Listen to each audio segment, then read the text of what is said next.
As I have noticed that the breathing pattern is the most often disturbed regardless of the pathology or other issues, I have prepared an important presentation on optimal breathing for you.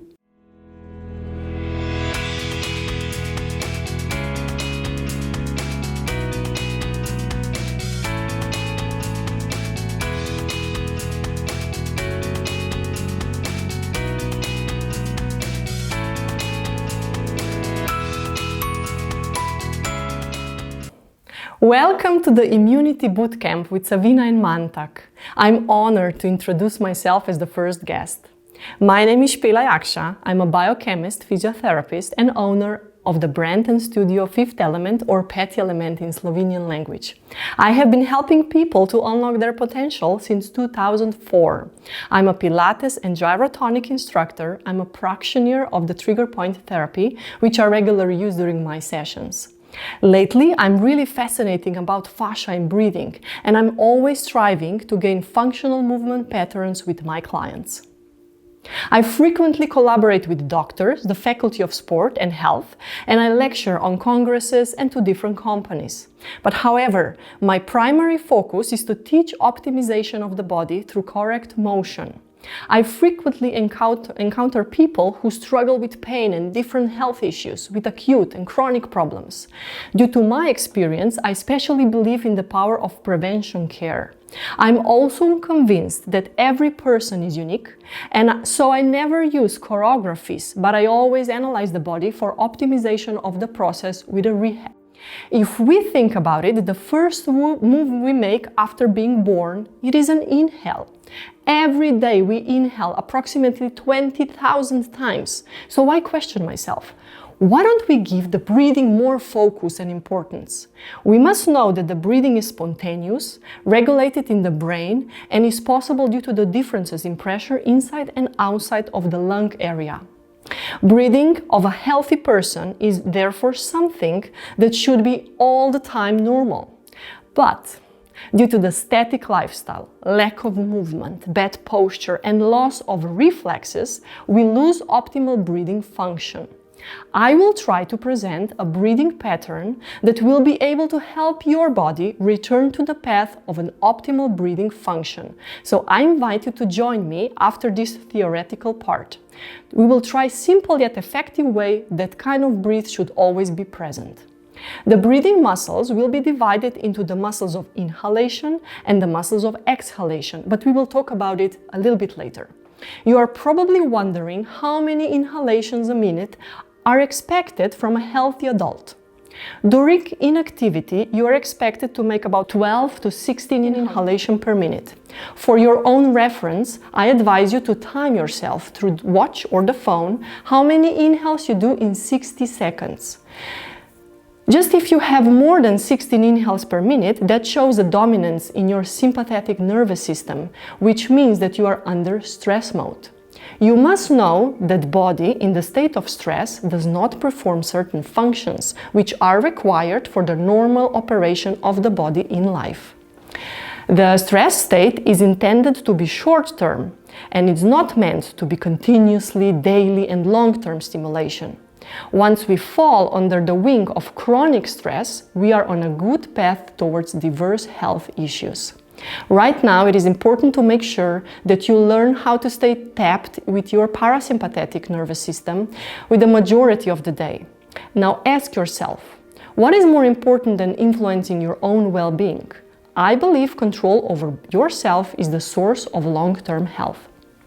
Anyway, let's hop forward on the first homework I have for you. The most natural way of breathing for any of us is inhaling and exhaling through the nose. Now try it for a few minutes or few moments. Slow, normal breath through the nose and keep track of where and how you breathe. Now try it for a few times now and then remember this information for later. If we return to the anatomical part of the presentation, allow me to introduce my skeleton Hugo, which is going to help us gain a better understanding for the breathing principles. The most important muscle of the inhalation is the diaphragm, which is located at the bottom of the chest and connected to the breastbone.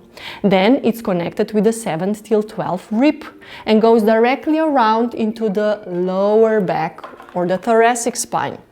It's connected with the 12th thoracic vertebrae. With the fascia, it goes up till the 8th thoracic vertebrae, and then it goes directly down till the 3rd lumbar vertebrae. So breathing through the diaphragm presents about 70% of all the breathing function.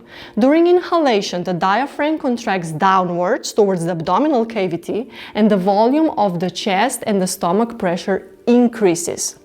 The upper part of the chest expands forward and backwards. The lower part of the ribs expands sideways. Meanwhile, we must not forget that the diaphragm is not the only muscle that enables inhalation. There are other important structures that help diaphragm, and they are external intercostal muscles. Did you ever heard about this? They are located in between the ribs. At the same time, the inhalation is also made possible by the back muscles, which influence the movement of the ribcage itself. Now let's talk about the exhalation muscles. The best is to list them. The first are the internal intercostal muscles around, again, in between ribs. Then they are the abdominal muscles and the quadratus lumborum back muscle and the pelvic floor itself. All these structures, with the help of the diaphragm, maintain an appropriate internal abdominal, you can say hydraulic pressure, which enables the stabilization of the torso while also protecting the spine. When exhalation occurs, the thoracic diaphragm relaxes and elevates while the abdominal muscle and the pelvic floor shortens. With that kind of breathing, the torso is supported all the time, while the volume of the chest and the internal abdominal hydraulic pressure reduces. So before we begin with our exercises, it is important to point out that many times people ask me if breathing through mouth is okay. If I want to answer properly, let's use human evolution into the picture.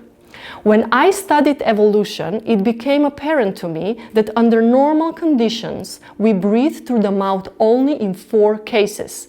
When we have a congested nose, when we have problems with the breathing pathways, if we push our body into aerobic or anaerobic state, or if we want to play attentionally with the breathing exercises. Meanwhile, more and more studies show that we can influence vagus nerve through the appropriate breathing. So if you have a slow regeneration, bad digestion, low quality sleep, problems with the immune system and high blood pressure or other issues, it is time to try this 3-dimensional breathing principle I will show you in a minute. Now, before we dive into the breathing practice, do you perhaps know where do you take a breath before when I asked you to try it? More than half of my clients I start working with, the first conscious breath goes directly into the chest. Did you also notice this? If so, it makes sense to point out that here the difference between the chest and the abdominal breathing. What is the difference? Do you know? You must know that the breathing up into the chest stimulates the additional breathing muscles, which are not meant to help supporting breathing process while at rest. This type of breathing has high energy consumption. It produces bad posture, strains the spine, increases tension in the neck and shoulders. This type of breathing is not appropriate unless you are in a high-intensity workout. It is usually very shallow and it prevents the optimal moving of the diaphragm. On the long term, reduces the elasticity of the lungs and decreases appropriate oxygenation.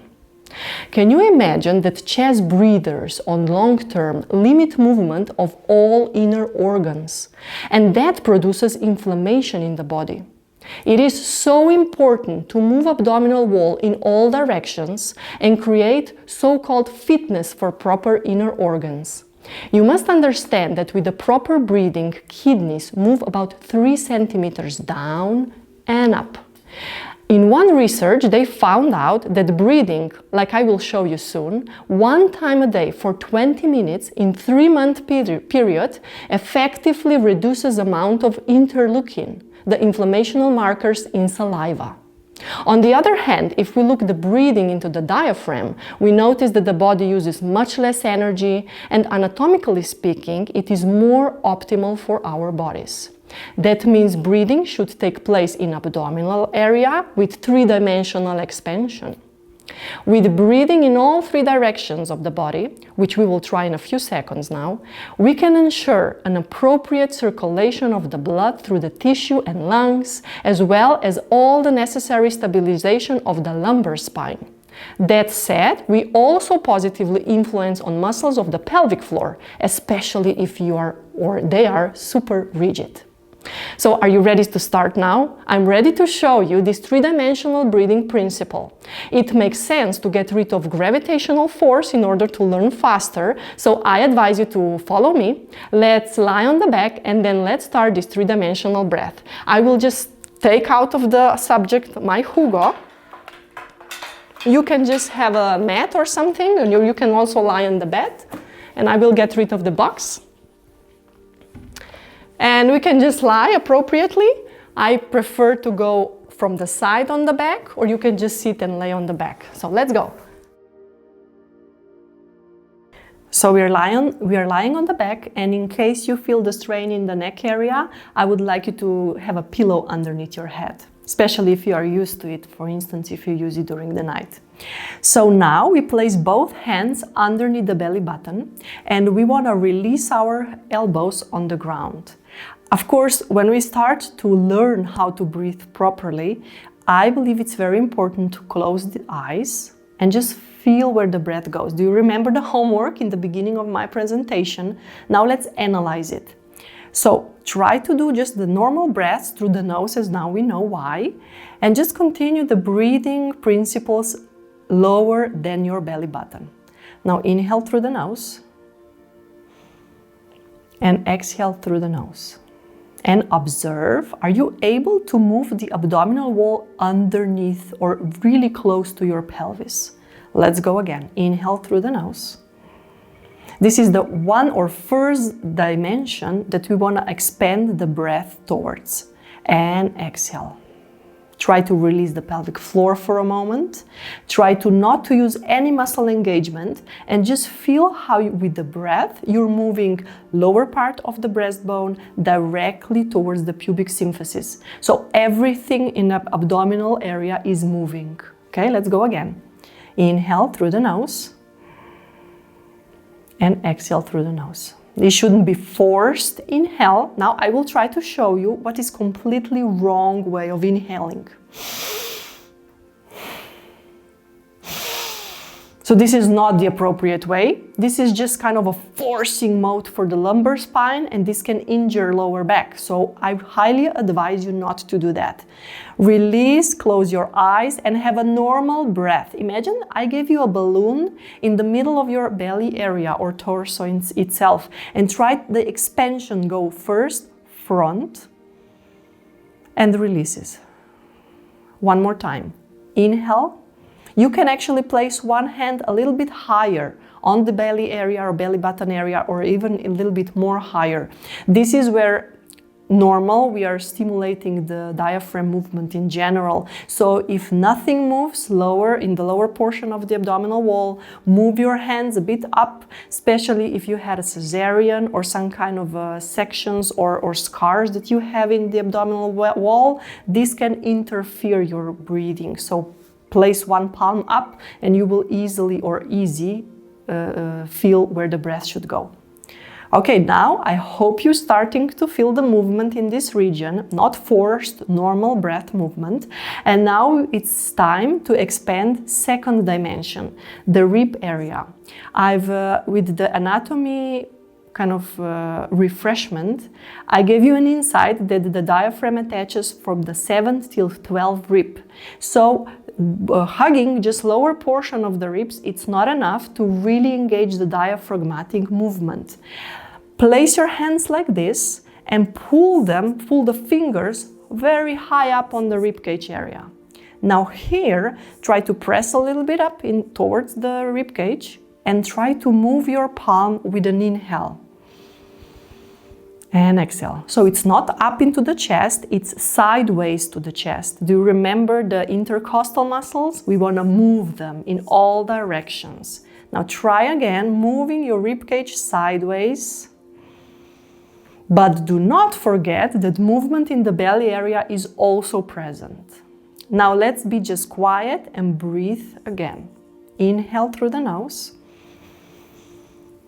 Exhale through the nose.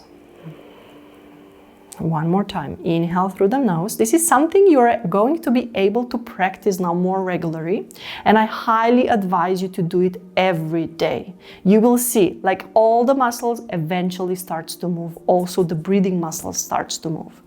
So have faith in yourself. This is not really what is going on in your body, what you're maybe seeing at my presentation. Let's go one more time. Inhale, breathing down to the belly area and the rib cage sideways. And exhale. Exhale should be the same length as the inhale. Don't forget that. And maybe actually the exhale can be a bit longer, but let's just stay now in this normal sequence. Inhale, 2, 3, 4. Exhale, 2, 3, 4. And this is something you just follow. And now the third dimension, my clients always find this very hard, is the breathing into the lower back, into the lumbar back, like you want to move the quadratus lumborum. So I kind of invite you to place really hard palms underneath the lower back. I'm not searching the movement in the pelvis. This is not the intention whatsoever. I invite you to move the body with the breath. So try to make an inhale and try to move your fingers with your inhale. And exhale. And do not lose abdominal wall breathing and ribcage breathing. So everything now connected in one piece. This is the three-dimensional breath. It feels like you want to breathe into the mat. You want to breathe into the earth, whatever you call where you are lying on. Maybe you want to breathe into the bed. If you're lying on the bed, it can be a little bit too soft. And because you are on the too soft surface, you're not able to really feel this normal curve of the lower back. And therefore, it's a little bit harder to feel the breath going down there. So try again. Inhale, belly, ribcage, and back. And exhale. So now maybe imagine a balloon, and it's maybe easy now to feel or see inside of you. The balloon spreads forward, sideways, and backwards. So now this balloon has kind of sense where it is and how it spreads throughout your body. And this is something we lost. We all of us have when we came onto this world. But then eventually we lost it. We strain everything. We contract too much. So try to feel this three-dimensional expansion. And with an exhale, let it last. You will feel contraction. It's not that I want to contract on purpose. I just let abdominal wall shrinks, let the pelvic floor reacts, and let the diaphragm sits back where it was. Let's go again one more time. Inhale, three-dimensional expansion. And exhale. Have a longer exhale in case you don't feel anything, and maybe you will feel how contraction begins. One more time, inhale and exhale. And because every position we are in, our brain is figuring out the breathing principle differently. Let's go just sideways. Lie on one side, it doesn't matter which one. Place the lower hand underneath your head, and let's just try to breathe now. Try to breathe here, on the lower portion of the abdominal wall. Try to breathe here in the ribcage area. You can do it also like that. And try to breathe here in the lower back area. So it is very important, all of you who have back pain also, to have in mind that that kind of breathing is really what the body needs. It stabilizes your lower back anyway. You're able to try this also on all four and then eventually standing, but the standing is the most harder way because of the gravitational force. So I invite you to sit with me. How did you find it? Was it hard to breathe? Was it hard to breathe in the abdominal wall, the ribcage, or the back? I know we all need to practice now, so may this be your starting point. I believe every one of us on a certain period of life starts to listen to the body sooner or later. If not sooner, then when things go wrong. So the wisdom is clear. Care for your body if you want to prevent pain, injury, or long-term issues. I hope that I enlighten you for a better understanding of how you can influence your central nervous system and find an interventional mechanisms to help yourself from the circle of tension and stress-related issues. Now it's time to practice and breathe better. I wish you to continue discovering your potentials and to never stop exploring yourself. It is the best investment you will ever make. Remain healthy and breathe well, and I hope to see you soon. Bye!